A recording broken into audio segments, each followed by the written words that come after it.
Dela writes, my MVVs, welcome. I have the right to say whatever I want to say concerning my son because my son is my son. And besides, my son is a double prince from Lafogidi and Giece Dynasty. He is a crown prince, and whoever has a problem with that should get lost. Ebony reiterated her point to everybody, especially Tika. Now, we are hearing a report that Ebony is not, backing down on what she said. She said that, yes, she has a right to say whatever she wants to say concerning her son. That God has blessed her with a son. She's not about to hide her son. That her son is a double prince right now.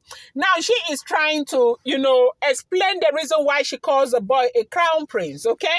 Now, that is what we heard that the family came to the palace to come and say. You see something? It's Kabiyesi, from what we are hearing, if the information is correct, Kabiyesi is the one who is putting himself in all of this problem. Right now, it is beginning to be very glaring that, all of these women who came to marry the Ooni of Ife, they actually came for a reason. And it's a good thing that he himself is beginning to see it.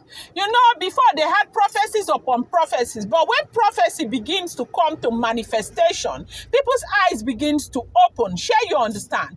Now, no, they said the family came and said that Ebony is saying this because it is correct, that there is no need to hide. When something is correct, you are not, speculating. That the boy is a double prince, that the boy comes from the Lafogidi Dynasty, right?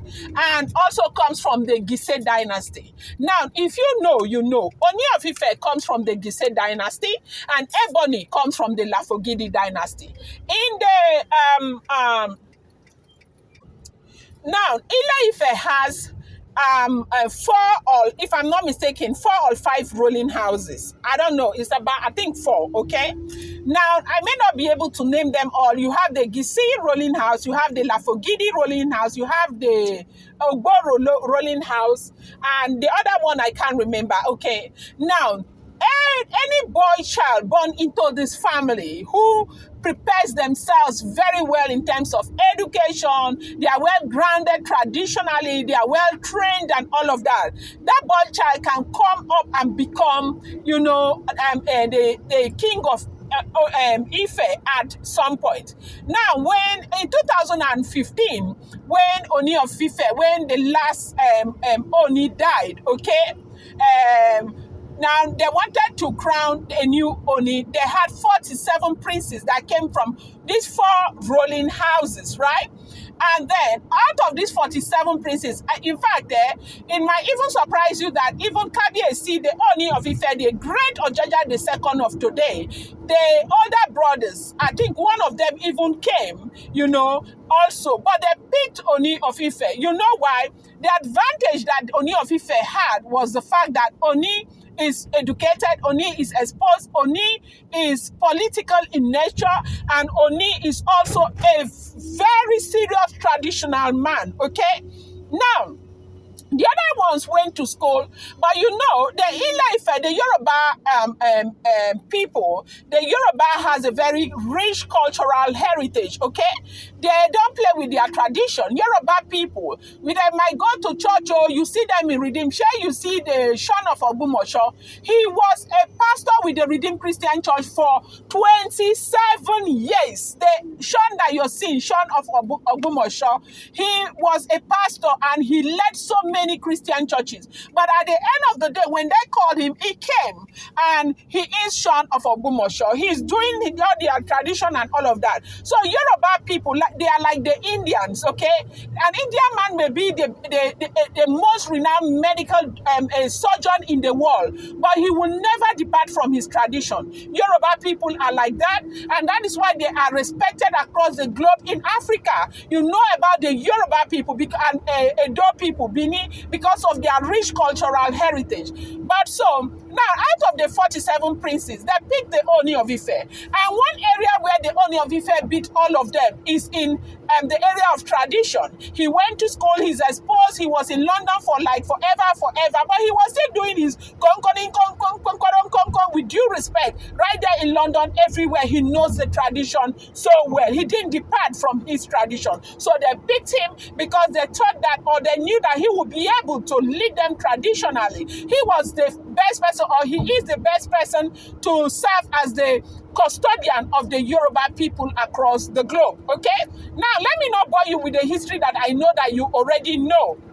Now, out of the four rolling houses, Ebony's son comes from the Lafogidi and comes from the Giece ruling house. So he is, Ebony said, according to Ebony, as we are hearing, I wasn't there, they said, she said her son is a double prince. That automatically makes that boy a crown prince, okay? But it's not, Ebony is forgetting that it's not up to her to decide. It's the gods at the end of the day. If people cannot just pick an Oba without the gods agreeing to it, okay? Or Jaja the second was picked because if I say yes, this is our head and we want him. So it's not about whether you're double prince or triple prince and all of that. She said that is why she's saying it, and she's still going to stand by it because her son is the crown prince. Whether Kabiyesi had sons or not, that's not her problem. Right now, that the son that she's got is the crown prince. That was why I started the first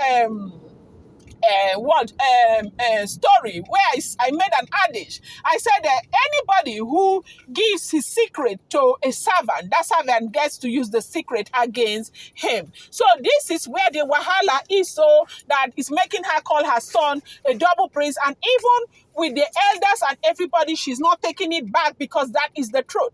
If anybody knows that she's not telling the truth, they should take her to Odua traditional court. Will anybody take her to Odua traditional court?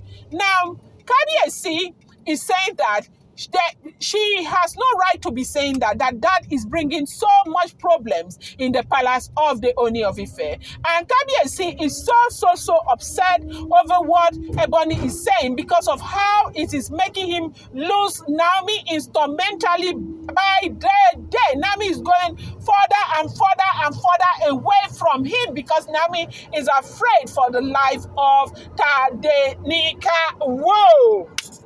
Welcome back to my channel. It's your girl Delara. I bring you fresh and spicy just from the source. It's still on the Royals. Don't worry, if you hear all of these noises because I am in the car, okay? Okay, so if you're yet to subscribe, what the hell are you waiting for? Kindly go ahead and hit that subscribe button and do not forget to turn on the notification bell and do not forget to give this video a thumbs up. Delarite, my own people. Delarite,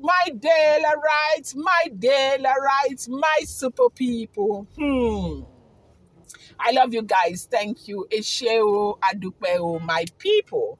I appreciate each and every one of you from the depth of my heart. May God bless you, bless you, bless you, bless you, bless you over. Okay, so right now, Ooni of Ife is saying that Tadenikawo is his crown prince. Yes, so Tadenikawo is his crown prince. And you know that Naomi has the favor of God in her.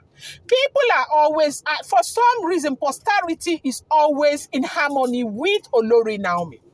Olori Naomi, traditionally they are saying Olori Naomi has been the only wife of the Ooni of Ife that went through the 14 rituals. And she gave birth to a boy. Whether you are a triple prince or you are a double prince, it doesn't matter. Tadenikawo remains the crown prince of the Ooni of Ife. Have you people seen how wahala they come? Small, pikin wey be say you just born right now. Pikin never even reach 3 weeks. You don't start wahala. Children are God's gifts, so gift.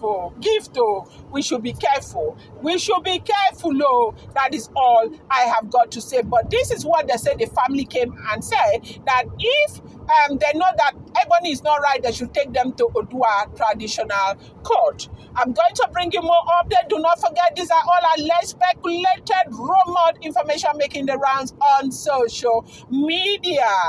Thank you so much, people.